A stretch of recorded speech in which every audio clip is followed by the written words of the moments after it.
Lubbuko maaliif na rakkiftaa dhiphattee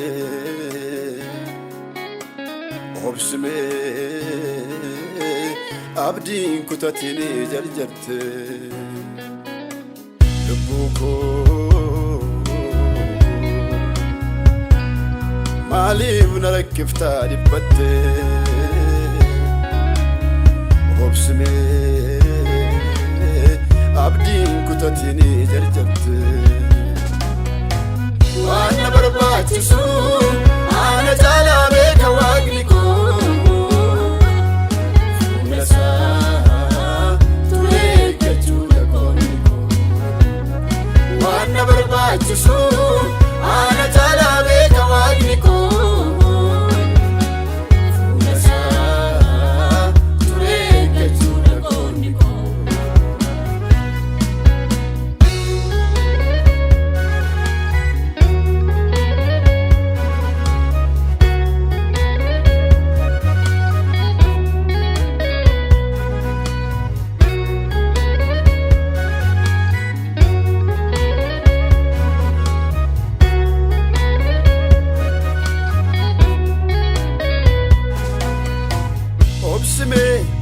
Dandai garake idaddu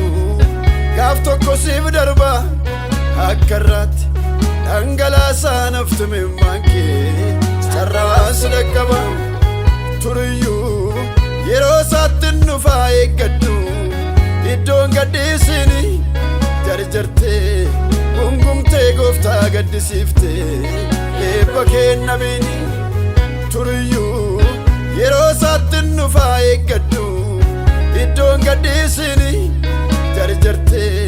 gungumtee gooftaa gaddisiiftee eebba kenna biini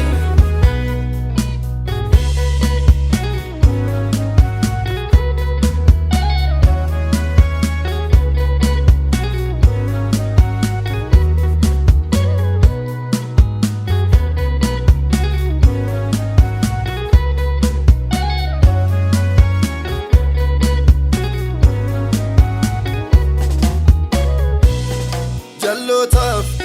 jiruun tottoluusaa ilaaltee ittiin hinaafini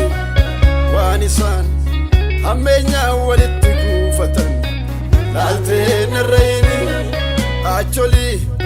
dilbii ammaarramee sochoonee gooftaa biraa qabda qajeeltee dharraatee harka namaa laaltu ootoo qabduu baada acholii dilbii ammaarramee sochoonee Yesuus biraa qabda qajeeltee dharraatee harka namaa laaltu ootoo qabduu waada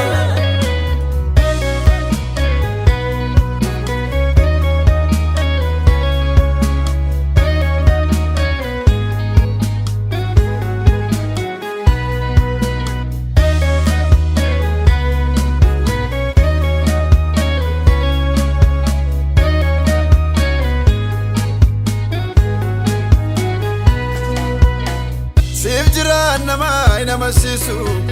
har'a waadaa seenee bordisa si malee jedhee kan raawwatu hundumtuu nama shakkisiisa qabatamaa qabeenyaan bannee bagansi argadhe waaqa koo